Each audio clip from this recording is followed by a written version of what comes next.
വിമാനയാത്രയ്ക്കിടെ ദേഹാസ്വാസ്ഥ്യം അനുഭവപ്പെട്ട 11 മാസം മാത്രം പ്രായമുള്ള കുഞ്ഞ് മരിച്ചു. ദോഹയിൽ നിന്നും മാതാവിനൊപ്പം എത്തിയ കോഴിക്കോട് സ്വദേശി ഫെസിൻ അഹമ്മദാണ് മരിച്ചത്.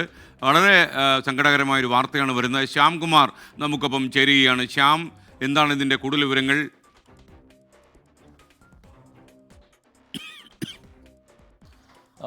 SKN അതീവ സങ്കടകരമായ ഒരു വാർത്ത തന്നെയാണ് പങ്കുവെക്കാനുള്ളത്. രാവിലെ ദോഹയിൽ നിന്ന് മാതാവിനൊപ്പം എത്തിയ കുട്ടി വിമാനത്താവളത്തിന് പുറത്തെത്തിയതോടുകൂടി ശാരീരിക ബുദ്ധിമുട്ടുകൾ കാണിക്കുകയായിരുന്നു. ഇതോടുകൂടി വളരെ വേഗത്തിൽ ആംബുലൻസിൽ അങ്കമാലിയിലെ ആശുപത്രിയിൽ എത്തിച്ചെങ്കിലും ആ കുഞ്ഞ് മരണപ്പെടുകയായിരുന്നു എന്നുള്ളതാണ് നമുക്ക് മനസ്സിലാക്കാൻ സാധിക്കുന്നത്.